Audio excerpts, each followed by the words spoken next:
말을 합니다. 이것만 가지면 당신의 업무 능력은 좋아질 것이고 당신은 성공한 삶을 살 수 있다고 말이죠. 페이스북이나 인스타그램에 올라오는 그런 사진들을 보면 맛있는 음식들, 또 멋진 풍경들, 환하게 웃으며 찍은 사진들을 보면 모두가 행복해 보입니다. 화려하고 재미있고 또 살맛 나는 세상에서 살고 있는 것만 같습니다. 그러다가 가만히 드는 생각은요, 그런데 왜 우리는 그들과 다른 세상을 살고 있는 걸까요? 사실은 우리만 그런 것이 아니죠. 광고나 SNS에서 보여지는 모든 것들이 사실은 많이 과장되었거나 실상을 가리기 위한 허상인 경우가 대다수입니다. 겉으로는 멀쩡하지만 속으로는 말할 수 없는 고통과 신음소리가 가득하고요. 분노가 치밀어 오르기도 하고 또 분노조차 할 수 없는 사람들의 한숨과 눈물이 섞여 있는 것이 이 세상의 원래 모습입니다. 우리만 그런 것이 아니라 실은 사회 전체가 온 세상이 슬픔과 한숨이 가득한 것이죠. 한숨과 눈물이 가득한 이 세상의 실제 모습에 대해서 김영국 목사님은 하나님 나라의 도전이라는 책에서 두 단어로 이 세상을 정리합니다. 첫 번째는 자기중심이고요. 두 번째는 약육강식인데요. 첫 번째 자기중심, 모든 인간이 자기중심적이라는 것입니다. 하나님을 떠나 자기중심적으로 살면서 관계가 깨어지고 그 결과 이 세상이 망가지는 것이고요. 그래서 그 결과 약육강식, 자기중심적으로 살며 자신을 위해 힘있는 사람들은 자기의 이익을 챙겨야 하니까 결국 약자들이 고통받을 수밖에 없는 현실이 되는 것입니다. 불의가 가득하고 힘을 가진 악한 자들이 승리하며 모든 사람들이 깨어진 세상 속에서 신음하고 있는데 그 정도가 회복이 불가능한 것입니다. 도저히 회복 불가능한 상황에 그래서 하나님이 우리 인간의 역사에 개입하셔서 세상을 회복하시기 위해 예수 그리스도를 보내신 것입니다. 사람들의 수고와 한숨과 분노와 슬픔이 가득한 이 세상을 원래 하나님이 계획하신 곳으로 회복하시기 위해 예수님이 이 땅에 오신 것입니다. 그래서 예수님을 처음 소개한 세례 요한도 그랬고요. 예수님 스스로도 사역을 시작하시며 분명히 말씀하셨습니다. 때가 찼고 하나님 나라가 가까이 왔다. 모든 인간이 하나님을 떠나 살며 정의는 없어지고 서로의 힘으로 물고 뜯는 망가진 이 세상이 회복할 수 없는 지경이 되었다. 이제 하나님이 개입하실 때 메시아가 오실 때가 이르렀다. 그 때가 찼다 라고 말씀하신 것이고요. 이제 하나님의 다스림이 실현되고 어그러진 이 땅을 회복하는 하나님 나라가 시작되어야 할 것이다 말씀하시며 그 나라가 어떤 나라인지 예수님은 몸소 보여주셨습니다. 고통당하며 소외된 약자와 병자들을 고치시고 그들의 눈물을 닦아주시며 이제 하나님 나라가 너희 가운데 시작되었다 라고 말씀하셨습니다.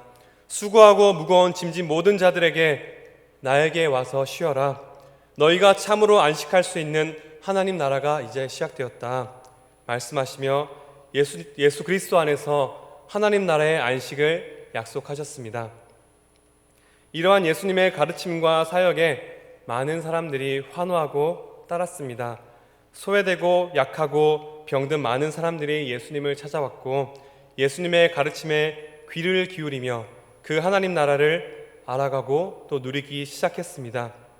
그런데 동시에 많은 비난과 공격도 당하셨습니다.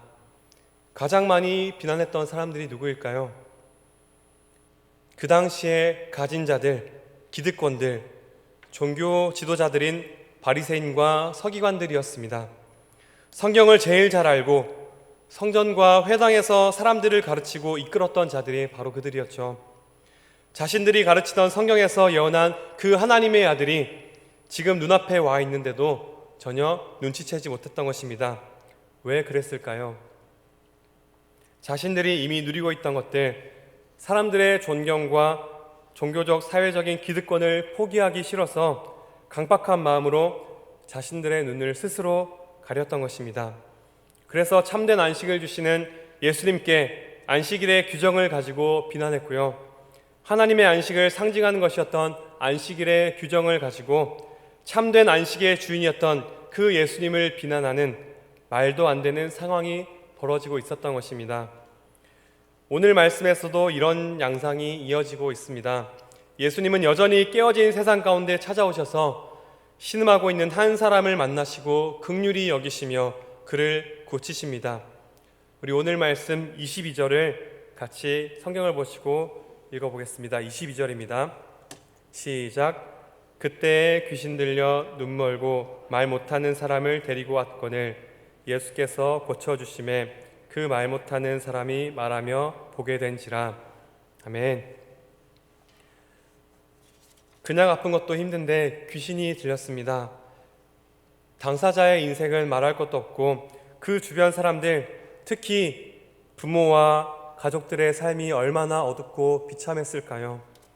예수님은 그들의 고통과 아픔을 아시며 지금껏 보여주신 것처럼 긍휼이 많으신 참 목자의 모습으로 그를 고치십니다. 육신의 질병뿐만 아니라 그를 짓눌러 억압하던 귀신을 내어 쫓으시는 예수님의 권세를 분명히 보여주십니다. 마태는 이러한 예수님의 모습을 너무도 간략하게 묘사합니다. 그리고 이어지는 두 종류의 반응을 소개하는데요. 첫 번째 반응은 무리들의 반응입니다. 무리들은 예수님이 다윗의 자손으로 오신다고 했던 그 메시아가 아닐까? 정말 이분이 메시아가 아닐까? 예수님을 따르던 무리들은 구약 성경에 기록된 그 메시아가 지금 이 예수님이라는 사실에 조금씩 눈을 떠가고 있었던 것입니다. 그런데 그들을 지도하고 이끌어야 할 바리새인들, 그들은 다르게 반응합니다. 이 사람이 귀신의 왕 바알세불의 힘을 빌려서 귀신을 쫓아낸다고 모함하고 있는 것이죠. 바리새인들의 비난은 도를 넘어선 것입니다. 앞서 안식일의 규정을 가지고 예수님을 비난했던 그들이 이제는 예수님이 귀신의 왕인 바알세불, 사탄의 힘을 빌려서 귀신을 쫓아낸다고 하고 있는 것이죠. 무리들은 점점 눈을 떠가는데 지도자들은 눈이 점점 가려지고 있는 것 같습니다. 아니, 사실은 스스로 그들의 눈을 가리고 있는 것이죠. 이어지는 말씀은 이러한 바리새인들의 비난에 대한 예수님의 반박과 가르침의 내용입니다. 말도 안 되는 그들의 주장에 예수님은 두 가지 근거를 들어서 반박하십니다. 첫째는 사탄의 나라도 최소한의 질서가 있다는 것이죠. 귀신의 왕이 귀신을 쫓아낸다면 그 나라는 설 수가 없는데 그게 무슨 말이냐? 사탄도 그들의 나라가 있습니다. 사탄의 나라도 최소한의 체계가 있는데 그 안에서 서로 공격하는 것은 말도 안 된다는 것이죠. 그리고 당시에 바리새인들 중에도 귀신을 쫓아내는 사람들이 있었습니다. 그렇다면 너희 바리새인들 중에서도 귀신을 쫓아내는 사람들이 있는데 그들도 귀신의 왕을 힘입어서 하는 것이냐 하는 것이 예수님의 두 번째 반박이었습니다. 결국 바리새인들의 공격은 자신들을 향한 공격이 된 것이죠. 이어서 예수님은 병을 고치는 자신의 권세가 어떤 권세인지, 예수님의 권세의 비밀이 무엇인지 28절에 분명히 말씀하십니다. 우리 오늘 본문 28절 말씀을 같이 읽어보시겠습니다. 시작. 그러나 내가 하나님의 성령을 힘입어 귀신을 쫓아내는 것이면 하나님의 나라가 이미 너희에게 임하였느니라. 아멘. 예수님은 먼저 자신이 행하는 권세의 출처를 분명히 말씀하십니다. 자신의 임의로 이런 일을 하는 것이 아니라 하나님의 성령을 힘입어 한다는 것입니다. 예수님은 사탄의 힘을 빌려 하신 것이 아니라 성령의 권능으로 하나님의 성령을 힘입어 이 일을 행하셨습니다. 자신의 권위의 출처를 명확히 밝히는 동시에 그것이 무엇을 의미하는지를 분명히 말씀하십니다.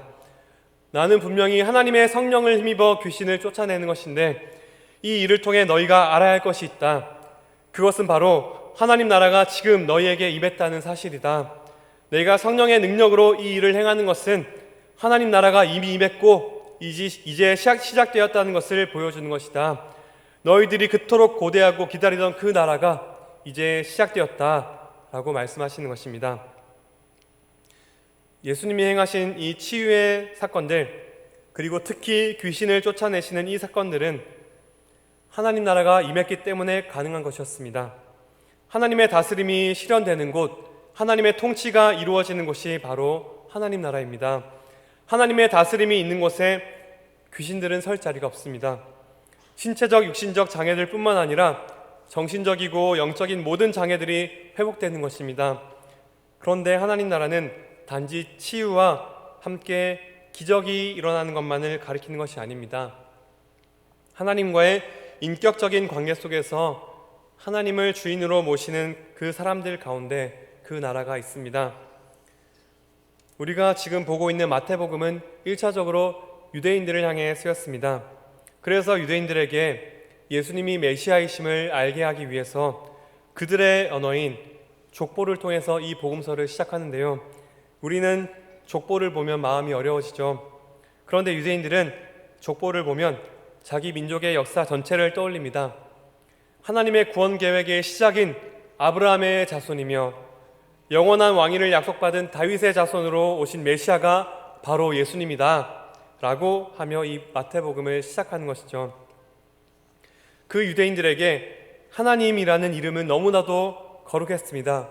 그래서 함부로 쓰지도 부르지도 못했던 것이죠. 그래서 마태복음은 다른 표현을 주로 사용하는데요. 예수님이 말씀하신 하나님 나라에도 하나님이라는 거룩한 이름이 있기 때문에 이를 대신해서 하늘나라, 천국이라고 둘러서 표현했습니다. 그래서 마태복음에는 다른 복음서와 달리 하나님 나라라는 단어를 대신해서 하늘나라, 천국이라는 표현이 많이 사용되었습니다. 그런데 오늘 말씀은 그렇지 않습니다. 우리 28절 말씀을 다시 한번 같이 읽어보실까요? 28절입니다. 시작. 내가 하나님의 성령을 힘입어 귀신을 쫓아내는 것이면 하나님의 나라가 이미 너희에게 임하였느니라. 아멘. 유독 마태도 여기서는 하나님 나라라고 분명히 기록했습니다.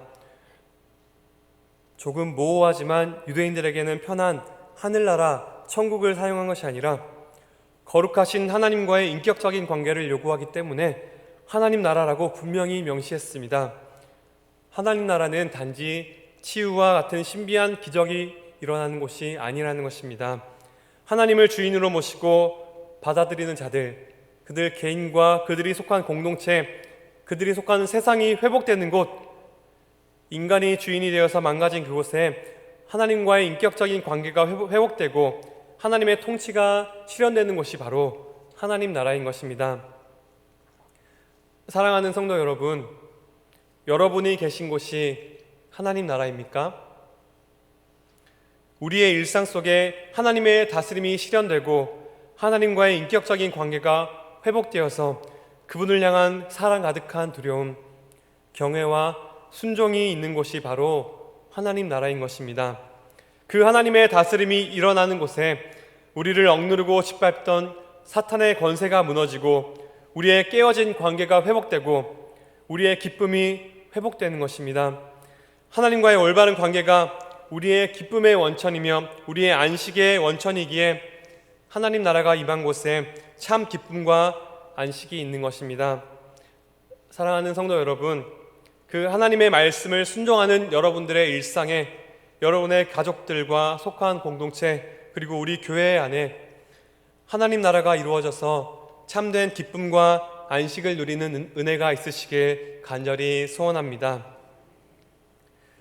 사탄의 나라와 하나님 나라를 말씀하시며 예수님은 이 둘의 관계를 말씀해 주십니다. 사탄의 나라에 대한 하나님 나라의 승리를 말씀하시는데요. 이어지는 29절 말씀을 같이 읽어보겠습니다. 29절입니다. 시작.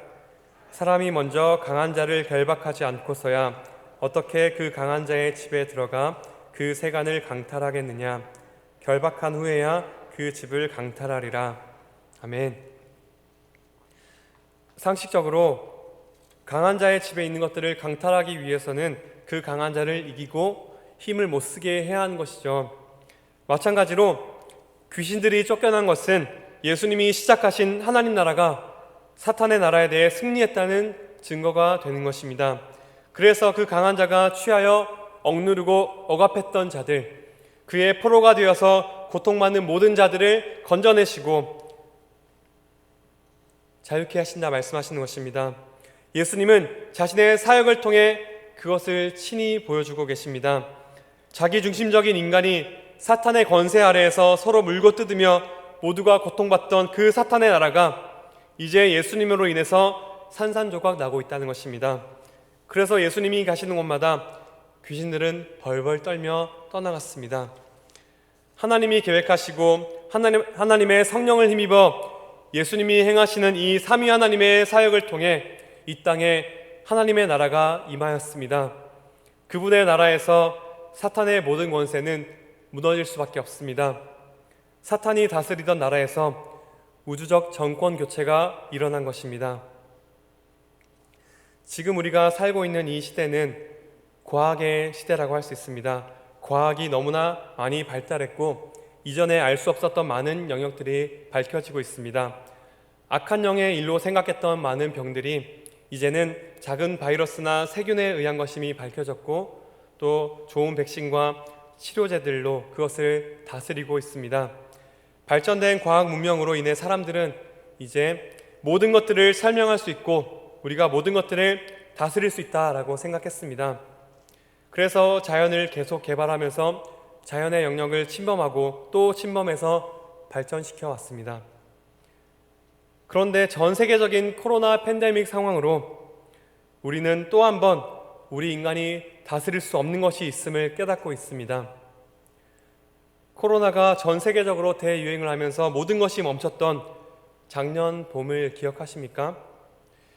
유난히 맑은 하늘과 깨끗한 자연을 볼 수가 있었습니다. 모두가 고통받았지만 그로 인해 깨달은 코로나의 역설이 있습니다. 인간이 멈추자 지구가 건강해졌다는 것입니다. 지구를 지킬 수 있었던 최고의 방법은 우리의 발전된 과학이 아니라 우리가 멈추는 것이었습니다. 우리는 우리의 계획대로 되지 않는 것이 있고 우리가 모르는 부분이 있음을 인정해야 합니다.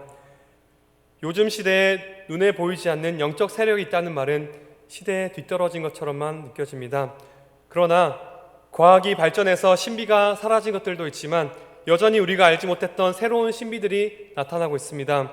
성경은 우리가 그것을 정직하게 받아들이라고 말씀하십니다. 사도 요한도 이에 대해서 직설적으로 말합니다. 우리 요한일서 3장 8절 말씀을 우리 자막을 보시고 같이 읽어보시겠습니다. 요한일서 3장 8절입니다. 시작. 죄를 짓는 자는 마귀에게 속하나니 마귀는 처음부터 범죄함이라 하나님의 아들이 나타나신 것은 마귀의 일을 멸하려 하심이라. 아멘. 우리가 사는 세상은 영적 전쟁이 일어나는 현장입니다. 우리를 둘러싼 세상은 예수님이 강한 자를 결박하시고 강한 자가 훔쳐간 것을 되찾으시는 현장입니다. 온 우주와 이 세상의 권세를 잡고 있던 사탄의 나라는 패배하고 우주적 정권 교체가 일어났는데 그 패배한 그 사탄의 권력이 예수님께 저항해 싸우고 있는 것과 같은 것입니다. 여전히 패배한 사탄의 세력은 저항하며 발버둥 치고 있습니다. 어둠의 통치자들과 권세들은 우리를 참소하고 또 고소하며 우리의 연약함을 공격합니다. 그러나 기억하십시오. 우리를 억누르는 강한 자는 이미 결박당했고 하나님 나라는 이 땅에 시작된 줄 믿습니다. 예수 그리스도를 통해 그 나라에 참여하는 자들은 이미 승리하신 그 싸움에 함께 동역하는 것인 줄 믿으시기 바랍니다. 동시에 우리가 기억해야 할 것은요, 우리의 모든 눈물과 한숨을 씻으시고 완전한 기쁨과 안식을 주시는 그 하나님 나라가 최종적으로 완성되는 그때는 아직 오지 않았다는 것입니다.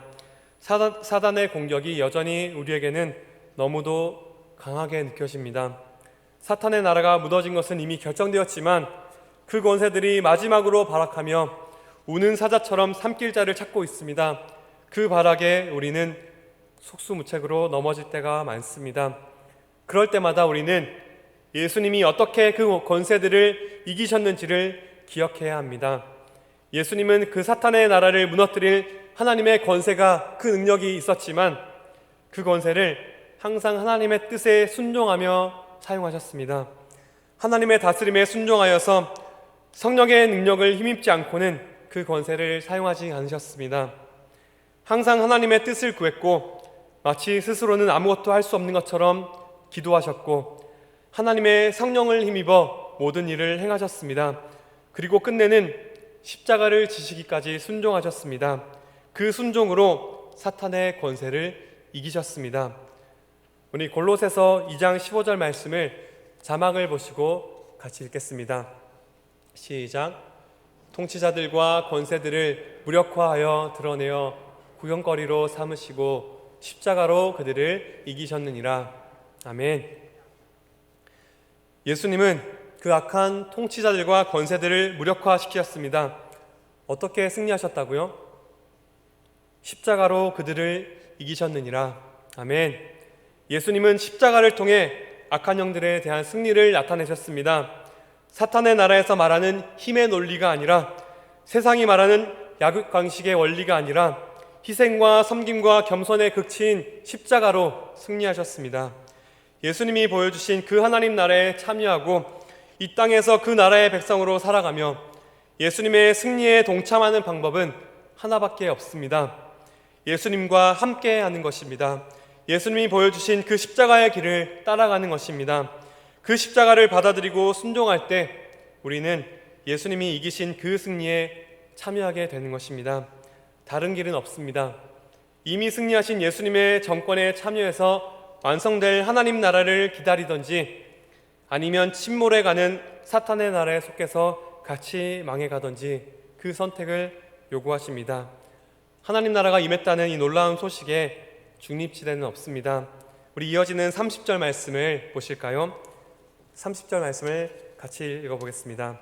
시작. 나와 함께하지 아니하는 자는 나를 반대하는 자요, 나와 함께 모으지 아니하는 자는 해치는 자니라. 아멘. 예수님의 승리에 참여하는 방법은 예수님과 함께하는 것밖에 없습니다. 그리스도 안에 거하며 그분과 연합하여서 살아가는 방법밖에는 없습니다. 예수님께서는 자신과 함께 하나님 나라를 전파하며 그 나라에 속한 백성이 될 것인가, 아니면 그 나라에 반대하는 사탄의 나라에 설 것인가, 이것을 물으십니다. 사랑하는 성도 여러분, 어느 나라에 속하셨습니까? 그 나라의 백성으로 이 땅을 살아가고 계십니까? 우리는 너무나 자주 잊게 되는 것 같습니다. 일상에 지치고 세상이 외치는 소리에 익숙해져서 하나님 나라가 너무나 멀게만 느껴집니다. 예수님을 믿는 믿음은 있지만 지금 세상을 치열하게 살아내기에 급급해서 천국은 그저 죽어서만 가는 곳이라 느껴집니다. 물론 죽어서 가는 천국이 틀린 것은 아닙니다. 그러나 이 땅에서 하나님의 통치를 받으며 예수님이 이루신 승리와 기쁨과 안식을 누리는 자들이 죽어서 가는 곳이 바로 천국입니다. 사랑하는 성도 여러분, 지금 우리는 이 땅에서 하루하루를 치열하게 살아가지만 그저 이 세상에 속한 존재가 아님을 꼭 기억하시기 바랍니다. 예수님과 함께하며 예수님을 주인으로 모시고 하나님의 말씀에 순종하며 하나님의 다스림을 받는 자들은 모두 하나님 나라에 속한 자들입니다. 바라기는 우리 매일의 삶 속에서 예수님이 획득하신 그 승리를 맛보며 우리의 모든 억눌리고 상한 마음, 한숨과 고통을 위로하시고 참 기쁨과 안식을 주시는 그 하나님 나라를 매일의 일상에서 경험하고 살아가는 우리 성도님들 되시길 주의 이름으로 축복합니다. 저는 오늘 설교를 시작하며 이 세상이 겉으로는 화려하지만 실상은 말 못할 신음과 슬픔과 분노조차 할 수 없는 사람들의 눈물과 한숨이 섞여 있다라고 말씀드렸습니다. 깨지고 상한 이 세상의 모습 가운데 하나님이 직접 오셔서 친히 구하시기 위해서 오신 분이 바로 메시아 예수 그리스도라고 말씀드렸습니다. 그 예수님께서 오셔서 하나님 나라를 보여주시며 모든 아픔과 고통, 우리를 억누르던 모든 악한 영의 권세에서 우리를 자유케 하신다 약속하십니다. 그러한 하나님 나라에 대한 소식은 우리 자신의 모습을 직면하게 합니다. 상하고 깨어진 이 세상의 모습이 사실은 나의 모습이기 때문입니다. 자기중심적이며 깨어진 모습이 내 옆에 있는 저 사람, 우리의 남편, 나의 아내, 속 썩이는 우리 아들, 딸의 모습이 아니라 바로 내가 이기적이고 병들어 있음을 알게 되는 것입니다. 그래서 하나님 나라의 소식 앞에 당연한 반응은 회개입니다. 스스로 의롭다고 여기는 바리새인들처럼 강팍해진 마음으로 스스로 눈을 가리우는 자들에게는 심판을 선언하십니다. 오늘 말씀 31절에 이렇게 말씀하시는데요. 그러므로 내가 너희에게 이르노니 사람의 모든 죄와 모독은 사하심을 얻되 성령을 모독하는 것은 사하심을 얻지 못하겠고, 하나님은 용서하시길 원하십니다. 사람의 모든 죄와 모독, 심지어 예수님을 향한 모독까지도 용서하시겠다 말씀하십니다. 이보다 더 큰 은혜, 더 큰 용서는 없습니다. 이 은혜의 부르심 앞에 강팍한 마음으로 초청을 거절하면 스스로를 심판에 가두는 셈이 되는 것입니다. 우리의 중심을 드러내시는 하나님 나라의 가르침 앞에 당연한 반응은 회개입니다.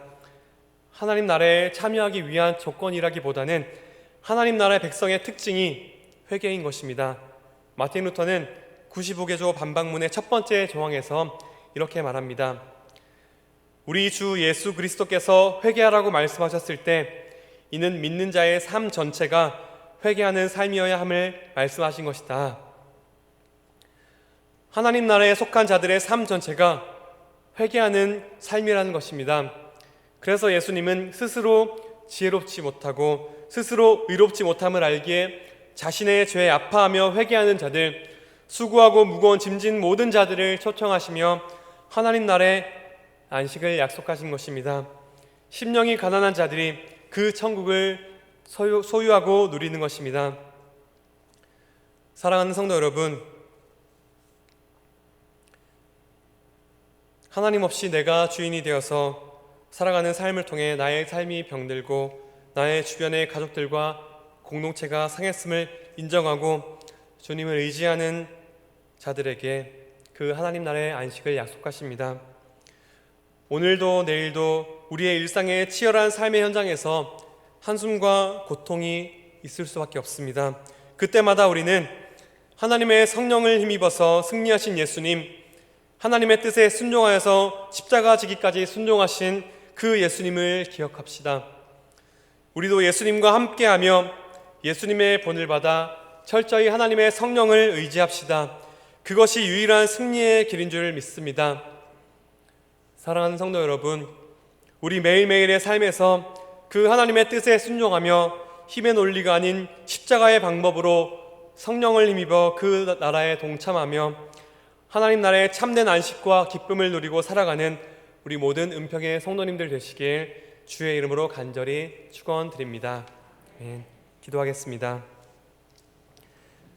하나님 아버지, 우리는 이 세상 속에서 사탄의 소리에 휘둘리며 힘있고 가진 자들이 승리하는 줄 알고 거기에 짓눌려 고통받고 신음할 때가 너무나 많습니다.